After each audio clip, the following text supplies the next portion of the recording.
Balik lagi sama saya Satria dari 99 Auto Media.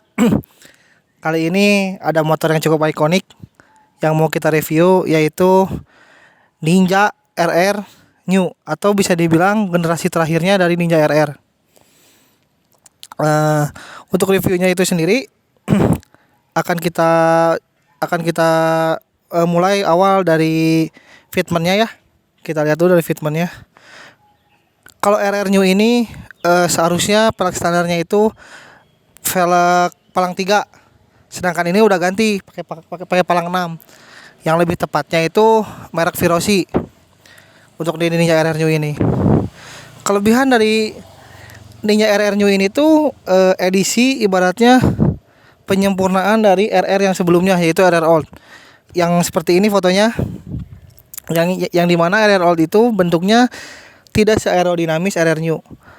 Jadi banyak si bentuknya tuh lebih cenderung bulat atau ya kurang tidak lancip lah. Sedangkan RR New itu dibuat lebih cenderung lancip. Mungkin teman-teman sendiri banyak yang nanya, apa sih perbedaannya antara RR New dan RR Old itu? Yang jelas pada bodi itu sudah jelas pada bodi. Dari segi rangka pun ada sedikit perbedaan. Perbedaannya mungkin dari bracket fairing. Dudukannya itu lebih banyak dari RR Old. Dari speedometernya juga beda. Dari speedometernya ini lebih cenderung terlihat sedikit modern ya. Sedangkan RR Old itu cenderung terlihat seperti sedikit klasik. Selain itu, yang jadi pembeda itu terdapat pada mesin. Kompresi dari RR New ini sudah dimodifikasi dari Kawasaki-nya. Saya dapat informasi bahwa kompresi standar dari RR New ini ternyata lebih rendah daripada RR Old. Entah kenapa seperti itu. Tetapi jika kita tes, tenaganya sama-sama saja sebenarnya. Cuman dari segi kompresi, yang saya dapat informasi dari segi kompresi headnya itu berbeda dengan RR Old. Jadi RR itu kalau dari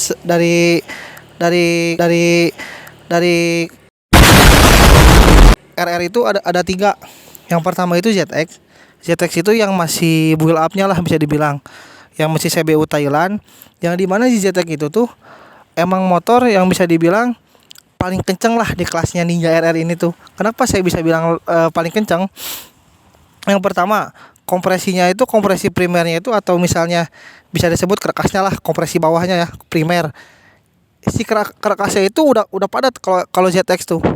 Sedangkan kalau misalnya si RR Old dan RR New itu nggak dipadatin. Di headnya juga sama, ada beberapa perbedaan antara RR New dan juga RR Old. Seperti itu. Oke, untuk perbedaan yang selanjutnya itu terdapat yang bisa kita lihat itu dari segi bodi ya.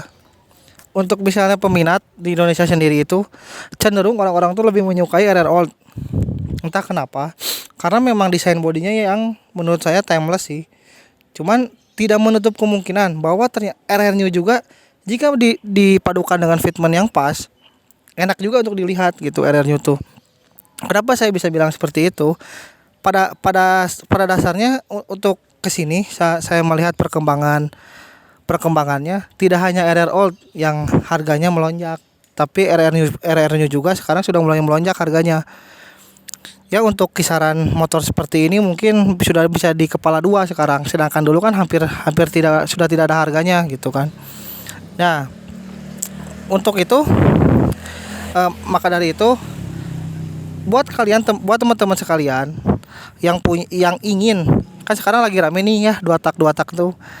Sekarang lagi boomingnya tuh motor-motor 2 tak, lagi pada banyak yang nyari lagi tuh, apalagi kan Ninja gitu. 99 Auto Media, saya mempunyai tips gimana caranya sih biar buat teman-teman sekalian semua di rumah yang pengen beli motor Ninja atau motor 2 tak, terutama Ninja lah ya, terutama Ninja, biar kalian tuh ibaratnya tuh gimana sih supaya kalian nggak ketipu. Yang awal itu yang harus kalian perhatikan itu pertama di mesin. Kenapa saya bilang mesin? Pertama dari kondisi boringnya. Ninja itu boringnya tidak bisa di overboss. atau dalam artian nggak bisa di OS overseas. Makanya kalau misalnya ada orang ketika beli Ninja OS berapa, kalau orang itu udah nanya OS berapa, berarti dia belum ngerti Ninja. Karena Ninja itu nggak bisa di OS si boringnya, itu sudah bawaan dari pabriknya. Karena berbahan di hasil si boring Ninja itu, atau campuran logam di hasil. Nah, sebab dari itu karena nggak bisa di OS, kalau bisa terjadi apa-apa dengan boringnya, mau itu kasarnya ngejim ceket, mau nggak mau, ketika boringnya baret atau linernya baret, ketika baretnya sudah terlalu parah atau dalam, mau nggak mau harus ganti boring. Nah, ganti boringnya itu lumayan mahal untuk Ninja, apalagi sekarang karena harganya lagi digoreng nih. Bisa hampir malah malah banyak anak-anak 2 tak tuh nyebutnya untuk Ninja itu salam 5 juta. Kenapa salam 5 juta? Karena untuk reparasinya aja beli boring barunya segituan 5 juta. Itu tuh kalau nggak salah udah belum sama jasa ya. Baru boring, seher, dan silsilannya. Packing lah kalau misalnya bahasa bengkelnya mah. Nah, caranya teman-teman di rumah biar nggak ketipu nih, gimana caranya beli Ninja tuh, ada beberapa teknik. Kalau saya pribadi itu biasanya ketika saya pertama mencari Ninja yang menurut saya worth it untuk saya gunakan, yang pertama itu kita cek bagian boringnya. Kan nggak mungkin nih kita ketika kita COD dengan orang yang penjual Ninjanya, kecuali emang penjualnya jujur. Nah, dalam hal kasus ini tuh saya pernah waktu itu beli Ninja, kebetulan emang si pedagangnya ya bisa dibilang kurang jujur lah, bukan tidak jujur, kurang jujur lah. Di situ ada pedagang nakal lah bisa disebutnya. Dia tuh bilangnya, wah mesin normal orisinil belum pernah dibuka. Ketika itu kan saya karena mendengar suara mesin yang adem kan, suara mesinnya adem, nggak ada ngeletrek dan sebagainya. Jadi saya mikirnya itu motor normal-normal aja. Taunya ketika dibuka, waduh, udah overboss. Lumayan tuh biayanya, saya mau nggak mau jadi harus ibaratnya merogoh kocek lagi buat ganti boring kan. Carilah boring cabutannya aja udah hampir 2 jutaan boring cabutannya tuh. Nah, supaya teman-teman tidak seperti itu, saya ada triknya.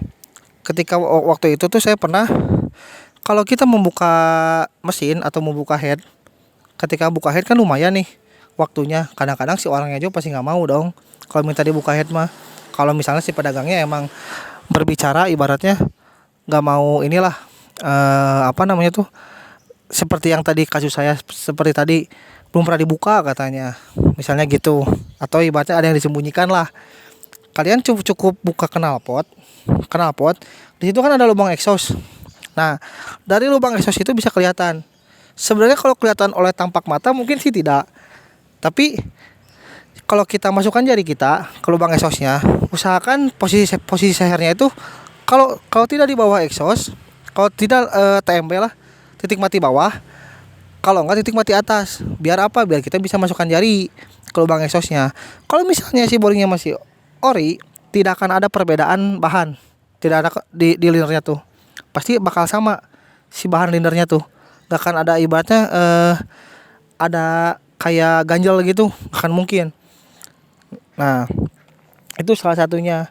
Cuman saya sarankan memang lebih baik ketika kalian memang belum terlalu ngerti. Lebih baik kalian ibaratnya ngajak teman kalian lah yang sudah paham sama Ninja. Soalnya kalau misalnya nggak gitu, resiko kalian untuk ketipunya itu besar. Sayang juga kan kalau misalnya harus ngeluarin duit 5 juta. Ibaratnya kalian baru beli Ninja nih harga 30 juta, ternyata kalian harus beli lagi boring 5 juta, kan lumayan juga. Maksudnya gitu. Pasti kan kalian pengennya beli Ninja dengan harga mahal, mau nggak mau harus tinggal langsung pakai kan. Nah, itu salah satu caranya. Kalian bisa lihat dari lubang exhaust yang pertama. Yang kedua, yang dipastikan itu Ninja itu kalau misalnya motor Ninjanya itu terlalu adem atau misalnya tidak ada ngeletrek, ya sebenarnya bisa dikategorikan boring itu masih bagus. Cuman harus ada pertanyaan juga nih. Ketika motornya terlalu adem, apa sih penyebabnya? Karena ketika kita di OB ulang, otomatis jadi padat silindernya. Silindernya jadi padat, saya jadi padat kembali, makanya tidak ngeleter lah kalau bahasa dua taknya tuh, nggak ngeletrek si mesinnya tuh.